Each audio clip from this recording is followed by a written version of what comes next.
materials today chemistry, we summarize a lot of biomolecule interactions. So graphene changing, for instance, cell differentiation because it concentrates molecules, or cell membrane. When the cells interact with graphene, they also do like some, the material induces the cells to do some to activate other mechanisms. Topography, because of the way that graphene is very stiff yet flexible, changes the topography, cells respond to that. And electrical properties as well, because this material allows currents to travel very, very fast. So even we have some works with neurons showing that cell differentiation, neuron differentiation on graphene happens way faster. So our work, of course, we were not the first to start this. It's very important that I acknowledge the works that were published before mine, because they were the inspiration for us. And one very important work was this one you see on the left here, where a group here from NUS showed that bone marrow stem cells cultured on graphene and treated with BMP2 were differentiating much more on graphene compared to uncoated substrates. And from reading this paper, we decided to do the same with periodontal ligament stem cells, because they are so easy to be retrieved from extracted teeth compared to bone marrows where you need to do aspiration and everything else. So what we have seen in our work here was interesting, because when we put the periodontal ligament stem cells on graphene films in the presence or absence of osteogenic media, you see much more differentiation compared to cells that were cultured on glass. So this shows that there is a mechanism where graphene interacts with the molecules from the osteogenic media. But also there is a mechanism where even without osteogenic media, cells start becoming green. And that shows us cells are going through this osteoblastic differentiation. And when we do that in 3D shapes in graphene scaffolds, what we call here 3D GP, then the differentiation happens at a very fast pace. So when we have seen this work here, the final results, we were like very intrigued, because it was evident for us that there is something that is related to the chemistry of material, but probably something also related to the physical properties, because in this group here, we don't use any chemical. So then we decided to do this work, and this is a very simple experiment in a way. The work is very nice, but the experiment is very simple. We got like Petri dishes that we coated with graphene, and others that were just with a glass substrate. And we put dental pulp stem cells on both of these cells. And every other day, we were transferring media from the cells that were cultured on glass to the cells on graphene. And we also did the opposite, from graphene to glass, right? Because we know that dental pulp stem cells and glass, they don't do anything.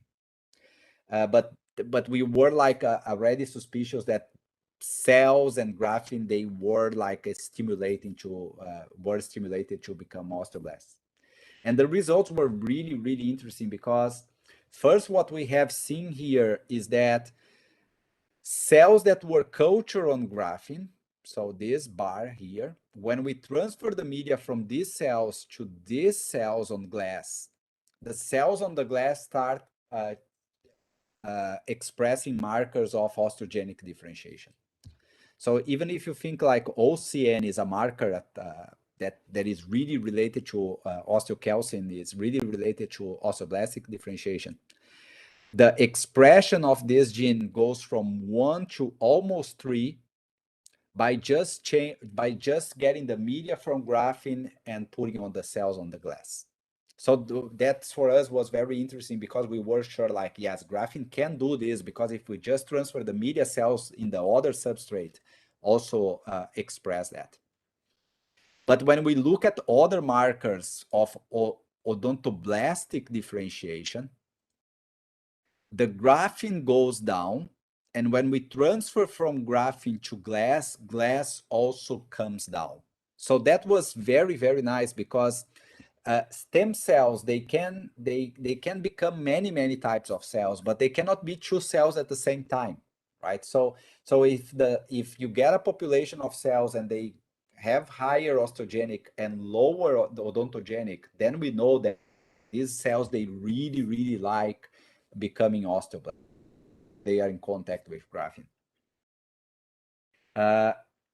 So this was a summary from that paper where we get dental pulp stem cells that can become, we know they can become odontoblasts, we know they can become osteoblasts.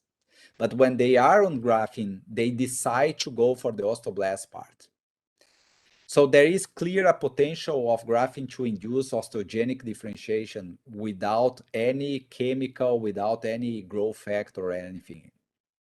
So then our question was, why this is happening? Why cells, when they are on graphene, they just feel like becoming osteoblasts? One of the hypotheses that we have was something that we call the stress trigger osteogenic differentiation.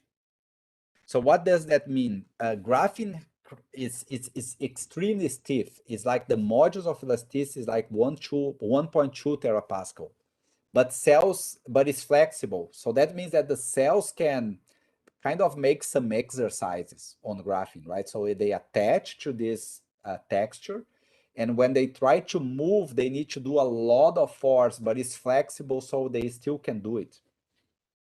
And we know that cell stress from physical forces induce osteogenic differentiation. And in fact, we have done a lot of experiments here, and we have proven that when cells are in contact with graphene, they activate this pathway here, and this rock affecting vinculin is really related to physical stresses that leads to the activation of all these factors that culminate in osteogenic differentiation. So at that time, we were like very sure that this really happens. And it happens because cells are being stressed physically. So you don't need to use like many growth factors to induce the same effect. And we actually have done in vivo the experiment, and we have shown that if you put the graphene there in the scaffold, so the black here is the graphene scaffold, after the processing and everything else, we lose some of the shape. But you see the formation of this osteo-like tissues here. We cannot say it's bone, but it looks like bone. And the expression of RUNX2, which is a bone marker. OPN is osteopontin. This is really important because OPN is an osteoblastic marker. So we know that these are like cells that are undergoing osteogenic differentiation. And when we mark the cells with age-MIT, that's human mitochondria, we know that these are human cells that we put there, and not only cells from the mouse that were invading the tissue. So this is the collective proof that graphene by itself can induce osteogenic differentiation. Any question up to now, or shall I keep moving on? Please, by all means, feel free to interrupt me. Don't see anything in the chat here, so I guess I'm gonna keep going. Yeah, I think there's no questions yet in the chat box, so feel Okay, free. great. So if anyone would like to ask anything, please raise your hand or send us something in the chat box, and then we will ask Dr. Vinicius. yeah, Thank please, you. by all means, feel free to interrupt me at any time. So moving on, once we know that graphene can make this bone have this bone effect, affect bone formation, let's say, we know we are on something for dental implants, right? And bone formation in dental implants it's something that can be better. It works. Implants are very popular. We have done major developments in this field, but bone formation still takes a long time, right? Because the body is just too slow. So anything that you can do there on the materials to improve this bond formation, to make it faster, for patients to have more comfort, would be certainly beneficial. So we actually have tried to put graphene to the test by comparing graphene coated titanium with titanium. Why? Because we know titanium can do things. So our question is, can graphene be better? Can graphene coated titanium be better at osteogenic differentiation than titanium itself? And in this work here, we actually have seen what we call here the WGP and DGP is graphene coated by the wet and the dry transfer techniques.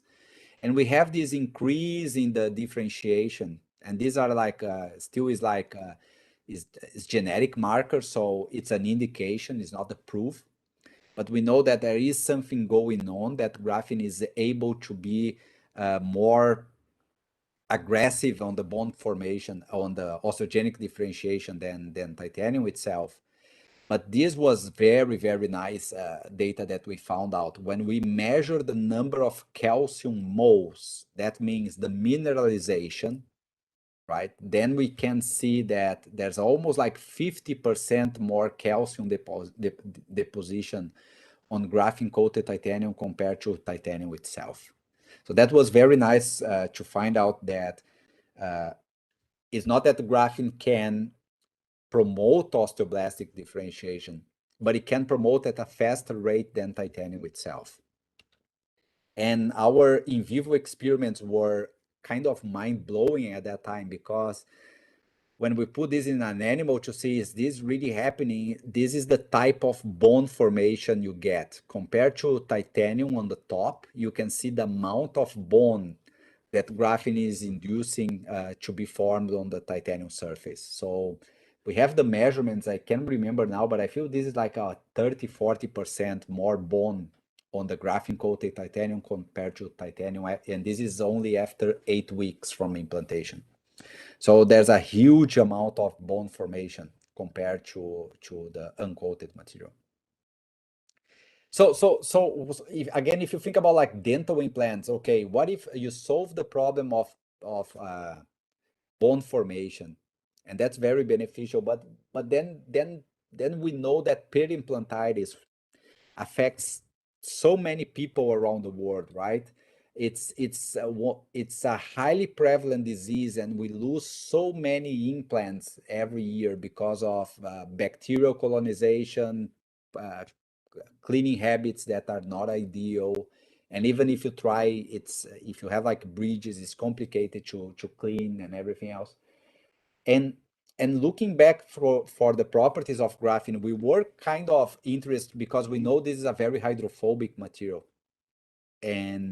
And we decided to try our luck against bacteria. Of course, it was not like trying our luck. We had some rationale behind for trying that. But in reality, what we have seen is that when you coat titanium with graphene, you have this huge reduction in biofilm formation when you use, for instance, S mutants or even whole saliva. So this is like saliva that we just put the sample and we put back on the incubator. You see rarely, very few microorganisms are able to start this biofilm formation. This was after a very short experiment, 24 hours.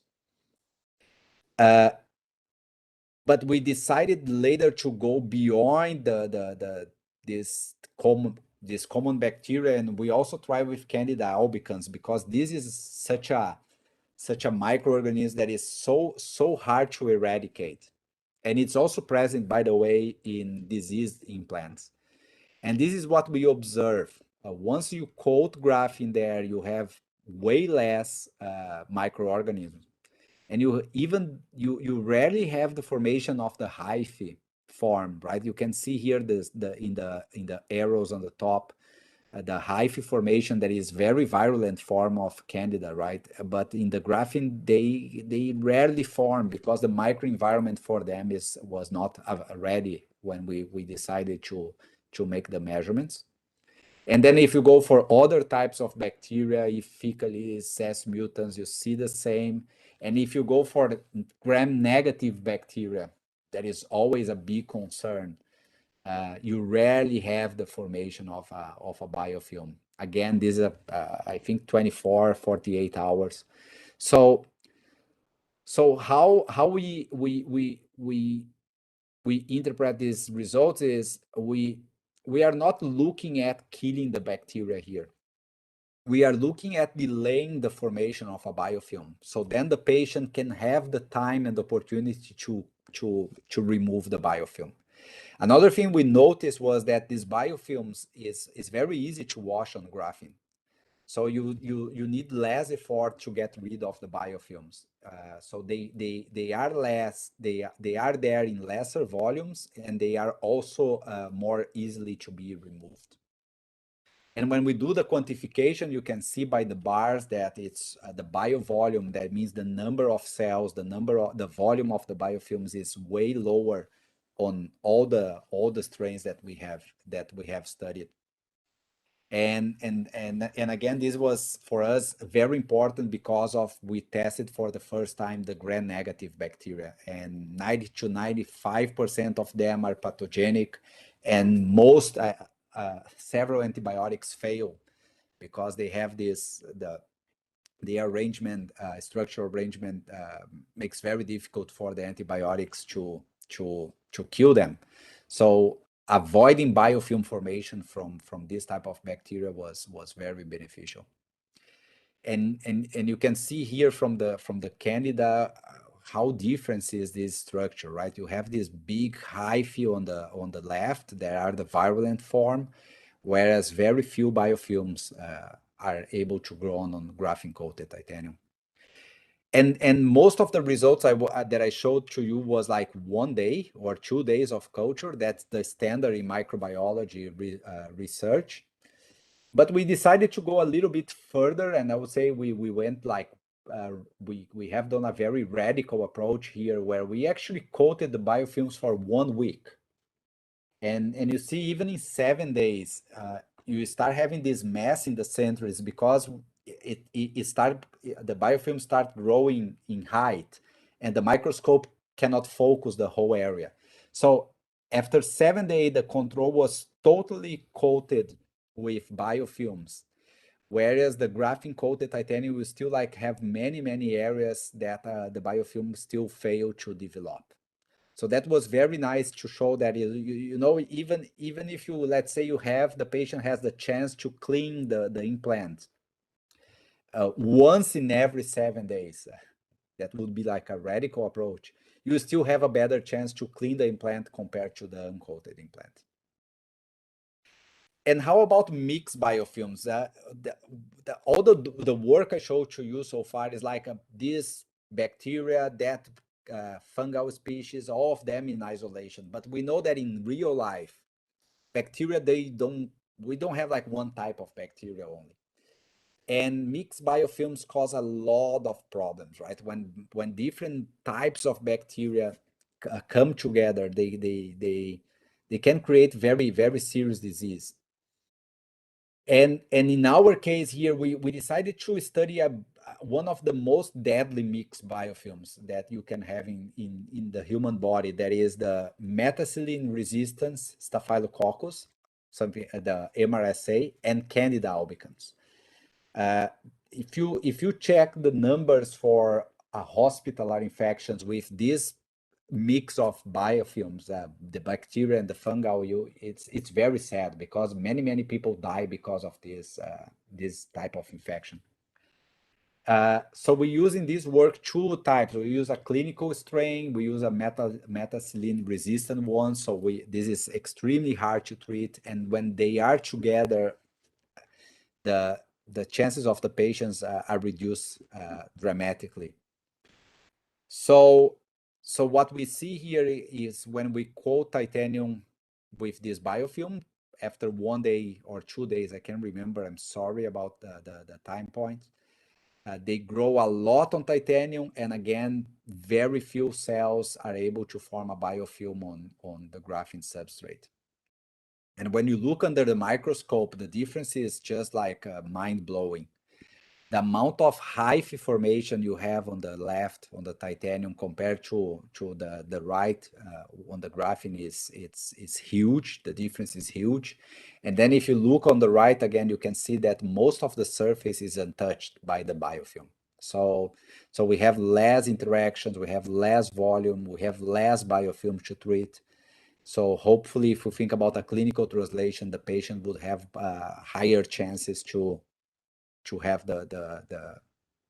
to fight against this biofilm. This is a closer look. So you see all the back attaching to the hyphae on the volume is lesser graphene. Very, very promising. When we went to the extreme of testing a deadly biofilm, graphene still performed pretty well. And why that happens, we knew for a very long time, since 2017, that graphene was not killing the bacteria. This was the first one of the first papers we published, where we use an antibiotic here as a control. You can see a lot of cells, bacterial cells die, but on the graphene nothing dies, right? So we knew we were not killing the cells. So the reason for that, our findings were, we have a hypothesis, was because graphene is extremely hydrophobic, and then cells, the bacterial cells that are too small, they have a very hard time to attach to the material. And you can also, you can decrease, for instance, the surface free energy from 38 to 13 using graphene. So then it becomes a surface that for the bacteria that are so small to attach, just because of the interaction forces, becomes nearly impossible. One of the other applications that we have unveiled here for graphene and was its potential to decrease degradation of alloys. Why? Because if you go back to the structure of the aromatic ring, if you measure the distances between the atoms, it's nearly impossible for an atom to go through graphene, right? Even helium, that is one of the smallest atoms, cannot go through, because the shape of the aromatic rings, one besides the other, you do, the atoms cannot just cross the graphene barrier. So what we have done here is we coated titanium with graphene, and we soak in this solution here that is extremely acidic. It's several times more acidic than anything we can have in our bodies, in the mouth, for instance. Certainly, it's an extreme example. And then what we see after 30 days in this solution is that your titanium gets really degraded, whereas the graphene material just remains the same. It's you have like very few defects, because graphene, sometimes we have defects there, of course, when we produce the material. No material is perfect, but the amount of degradation you have on the right is uncomparable, right? It's way lesser compared to unprotected titanium. Why we go for such an extreme situation of using this acid? It's because for us is, if our graphene can withstand this acid, it can withstand any acid that our body can take. So that's our approach. We stress the material way more than in physiological situations. So then the chances of survivability in the body is higher. And now there is this concept of microbiologically induced corrosion. This is a new concept in science, not so new, but people are start paying more attention. That is the metabolism from the bacteria can also lead some biomaterial degradation, right? This is still like an ongoing discussion. There's many things we don't understand about this concept, but when we test this year how graphene would perform against this microbiologic induced corrosion, we were again very glad to see the results that the graphene coated material was presenting less corrosion compared to the uncoated material, even when we put sucrose.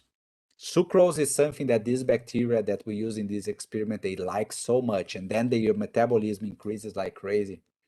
And even when we help the bacteria please degrade of our material, graphene still behaves pretty well. You see the E-core here to that side is always better. Close to zero, it's a great result. And when we analyze the biofilm, the graphene after removing the biofilm, you can see the graphene remains the same. So this is a picture that we generate with Raman. So it's almost the same field. I'm not sure if it's exactly the same, but you see like very few defects appear before and after the biofilm. New defects, right? And we need to take in consideration that to do this picture, we need to remove the biofilm. So there is a lot of processing. So we are not sure if the defects is because of the processing or the biofilms, but yet the material is mostly there. And what we have done here is another piece of work where we remove the films and then we wash a lot, and with chemicals, with a lot of flow. And then again, you see that if you go for this technique here, where we use 3 transfer procedures, we lose like 1% of the graphene. So this is very nice because you allow the biofilms to grow there for 7 days. So there's a lot of stress from the microbes. Then you wash with chemicals and you wash with centrifugation, and you still lose only 1% of the material, right? So it's pretty stable once is on the titanium. Another material that I want to talk to you a little is the graphene oxide. We don't work very much with that, but it's very interesting for material applications. We use this technique here where we produce a solution of graphene oxide, and then we just deep coat the sample, and this is the type of surface you can produce. It's like all this rough surface, right? And when you create this rough surface here, you see on B compared to A, the glass that we use to control, you can see that the cells, these are dental pulp stem cells, they really like attaching to this surface. It's a good way for them to spread and hold. And when we check the differentiation pattern, you can see that even though we don't use any osteogenic media, anything, cells start expressing these markers for osteogenic, odontogenic differentiation just by being there, right? It's a very, very nice, interesting data that we found. And the reasons for that we believe that happened was explained many years ago, not many years ago, some years ago, I would say, by these researchers here from Singapore as well, where they have shown that graphene oxide, for instance, can absorb a lot of dexamethasone. And it can absorb more ascorbic acid than graphene itself. So this is interesting because if you want, for instance, to stimulate cells to go for one type of result, you can use graphene. If you want the cells to go to another type of result, you want to use graphene oxide, right? So you see, this goes back to what I was saying in the beginning. You need to pay attention on what you want in the end, and then you look backwards and you select your graphene material, right?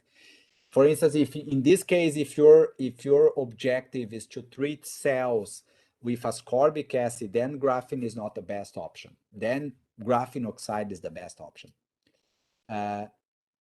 So graphene oxide is, because it has all those oxygen-containing groups, is a very nice material for drug delivery and other applications.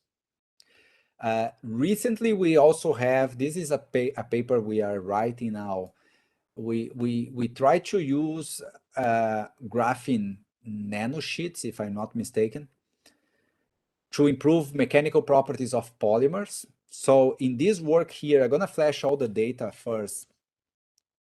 No, let me go back here. You can see this is the control. Oh, sorry, I need to put all them together. The black one here is the control. So when we use graphene, we don't increase the strength of the polymer in the beginning. So that was interesting. So that means that we were not able to make the material stronger in the beginning. But if we do the tests to degrade the material up, the strength of the material up to 15 years, you see that these graphene materials, graphene modified polymers here, the colors, are stronger than the unmodified polymer. So this was very nice because we came with this concept that graphene degrades polymer strength degradation. Even if you cannot increase the strength from the beginning, you can decrease how the strength degrades over time. And you can even see here, in this case, some extra simulations we have done with the data. After 10 years, you start having the shift of this, the weakest graphene modified material start becoming stronger than the unmodified polymer. So you see after 1 year, this is stronger. So for this group, you can see the fracture strength here is higher to the right. And after 10 years, the material that is modified with graphene started becoming stronger than and all the others were already stronger, right? So it's a very interesting data showing that even if you don't increase the initial strength, the strength degradation decreases over time. But this is not true for all, right? So I want to call attention for this work because in this work, we got from commercially available graphene modified PMMA that I call here GA1 and GB2, right? And what we have seen in this work was that the so-called graphene modified polymer was not stronger than PMMA alone, right? So this, it's for me, it's very concerning because it's not a matter of just putting graphene there and claiming that your material is now better. Because when we go to the market and we buy these things, we realize that may not be the true in all cases. So the message here from this slide is don't believe in everything that you read about graphene, because like I showed you before, sometimes you don't get improve in the early strength, you get like improvements after some time. But most of these materials are now being sold by just claiming that graphene can improve everything that is graphene containing. One of the other potential applications for dentistry, this is work that we have done some time ago, was to adding graphene materials on biocements. And these are like commercial available cements. This is biodentine. This is endosem. This is a cement from Korea. So we just got these things that are used in the clinics. We added our graphene there. We have characterized, and you see, for instance, the setting time, you can decrease for a concentration of 3%. That's very interesting. The hardness you can increase in a way, right? After when the concentration increases too much, then the material suffers.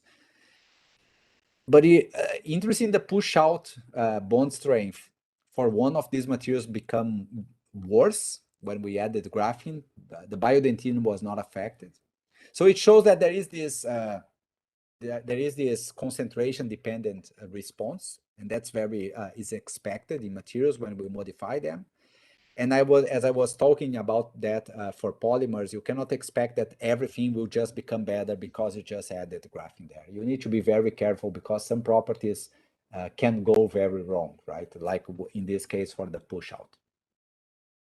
I just want to make some remarks about there's this big noise about graphene in the literature. For many applications, is a great material, and there's a lot of products being sold, right? There's a lot of products being in the market now, and there are this paper 2 years ago here from Singapore have shown that most of the materials that you buy from the market that you say it's graphene may not be graphene. So the quality is a big concern. I need to say that not all suppliers, but many suppliers still fail to sell high quality material. And and we actually have done this study that we are under review now, that we tested the toxicity of 36 type of graphene we bought from around the world. Why? Because there's a lot of conversations, is graphene toxic or not toxic? And that's concerning, because if the material is toxic, it cannot be used for biomedical applications, right? But every time we use our graphene that we produce, we never had problems, because we know the way we produce, we know the way we characterize. So what happens when we buy from around the world? So what we have realized here is that many of these materials that we assume to be graphene, they were not graphene in first place, right? They were all these things with defects, with many layers. Some of them look like rocks. So this is the first finding of our and then what is were for with a very high toxicity, and we wash them to remove contaminants, to improve the material. And then we realized that the toxicity decreased by quite a lot, right? So very interesting thing. We say that graphene is toxic, but when we process that further, then the material is not toxic anymore. So that means that there's a lot of work for the industry to improve the materials they are selling. And only when we know that we are using very good graphene, we can go back to the discussion, is graphene toxic or not, right? So there's this mismatch in the literature nowadays where people think, oh, graphene is toxic. Yeah, but in fact, they are not even testing graphene, right? So this is like with the conclusion of this paper, that many producers are labeling black powders as graphene. In the reality, they are just cheap graphite. And honestly, some of these materials that we bought after this study was very scary. It's like a pencil. If you get pencil and you break, it's like that. So some suppliers are certainly more, I would say, more reliable than others, but still is work on progress. I think the industry needs to improve a lot on that. Okay, so I again will suggest, encourage you guys that are interested to pursue this field of research to read this paper. There's a lot of insights there, a lot of potential applications. My contact is here. I'm gonna be very glad to be in contact with you further and to answer any question that you may have. So by now, thank you for your attention. Okay, thank you very much, Dr. Vinicius. Okay, can you hear me? Yes, I can. Yes, thank you very much for this informative session. I think we do have a few questions. Please, if you have any questions, place them in the chat box, because you are all muted. So my first question would be, have you used graphene oxide, for example, in any other dental applications, like, for example, periodontal disease, etc.? Okay, graphene oxide is a very nice material to work with. We have not used. I would say that I'm more, let's say, on the forefront of on the forefront of the research process, where we try now to unveil what is going on, what are the potentials used. We have not gone to the extent of trying with a particular disease like periodontal disease. It has potential because it's a very good material to carry medicines, because it combines very easily with molecules. So antibiotics, growth factors, it has a lot of potential, but we have not tried that yet. Okay, great. Thank you for that. Any other questions? Just to kindly remind you, please, that if you do want your CPD certificate, please make sure that you complete the evaluation. So the link is in the chat box, and then you will receive your CPD certificate in a few days. Any other questions? I see something here There's about. one question. Sorry? Yes. No, just to add to the antimicrobial effect, that is also questionable. Because you see, if you put graphene in suspension in a culture, it will kill the bacteria. if you put the bacteria on the top of graphene, for instance, there should be no reason for graphene to kill the bacteria. So it depends on the experimental setup, the antimicrobial effect. Okay. Okay. So there was a question on the adhesion between graphene. Did you examine any mechanical abrasion against titanium-coated graphene implants? Yes, so that's a good question. We have in the paper that we published in JDR in 2020 and 2021 a whole study on the abrasion. We cannot measure adhesion because it's a single layer of graphene of material, right? There's nothing for us to hold and try to peel it out. But what we have done, we use bone and we add calibrated pressure, and we did some scratch tests, and we know there's a limit where the graphene starts being removed from titanium. So we have that in both papers last year and this year in JDR. So yeah, there is a limit. If the pressure becomes too high, then the material will detach. But that is common for hydroxyapatite. It's common for all materials. Great, thank you.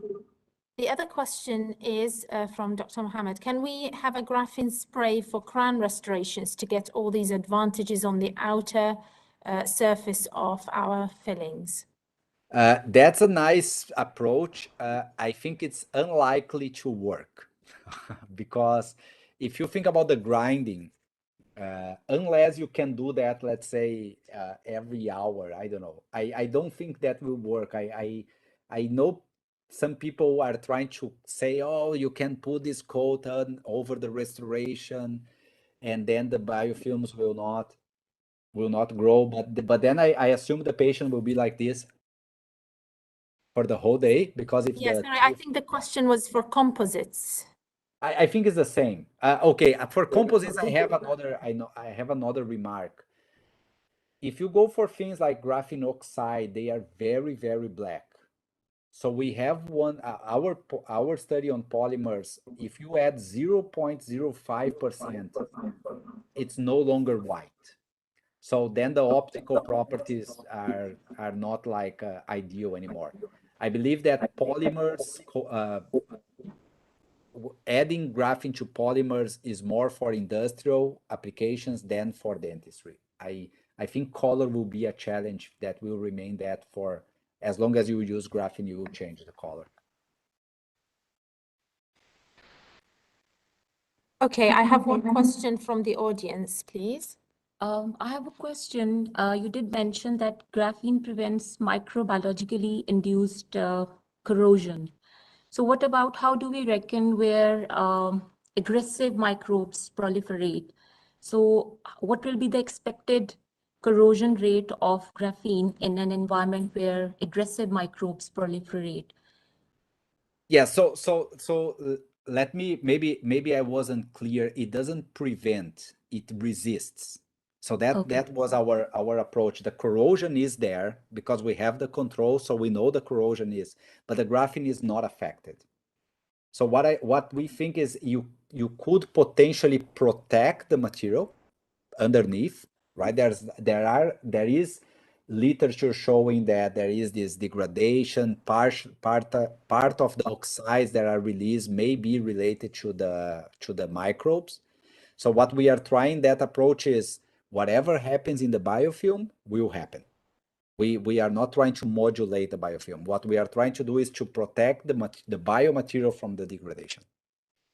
And that I think it can be very beneficial because when we use the acids that are hundreds of times worse than whatever acid that can be produced by a pathogenic biofilm, the both graphene and the underlying material, they resist very well. Thank you very much. Oh, my Great, thank pleasure. you. One more question, please, from the audience. Hi again, Dr. Rosa. Yes. Hi. So you mentioned, Dr. Rosa, graphene, obviously, throughout your fantastic lecture, and thank you again for the very informative lecture and also the fantastic results. And I'm also glad to hear that your piano skills have improved. I'll definitely let Prof. Monty know that. Okay, so you mentioned graphene and you mentioned the graphene oxide. Have you looked into any other materials from the graphite family, specifically maybe the graphite carbon nitrate? Oh, no, I haven't. So these are things I would really like to have the opportunity because they also have very nice properties. I'll tell you the reason why I have not done that is it's because when we establish in Singapore, the research happens in a pace that we need to be like killing 3 lions per day. And once we establish the capabilities, we just want to focus as much as we can to get the work advancing. So that's why, like, unfortunately, I didn't have the chance to work with carbon nanotubes. That also a very nice analog to graphene. So I haven't, but I feel that if you go to the properties of these other carbon structures or graphene related like materials, the dentistry can benefit a lot of that too. Exactly, they do seem very beneficial and they do have some very exciting properties, especially in terms of the photodynamic and stability. Yeah. Yeah. What about in terms of the chitosan nanoparticles? Because that's available in the literature, obviously, about the implants, coating, etc. Yeah, you see, I need to be very honest. I believe a lot, right?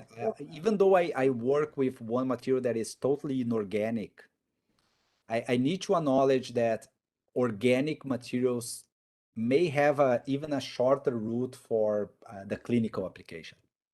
Right? So if you think about like chitosan, biomembranes, this type of coatings that can also increase biofilm formation. Chitosan has some antimicrobial papers showing the antimicrobial potential.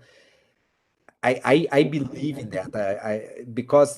Because organic solutions tend to be better accepted by the body than inorganic solutions. So yeah. In terms of graphene and chitosan, there are papers showing that can be a very nice combination.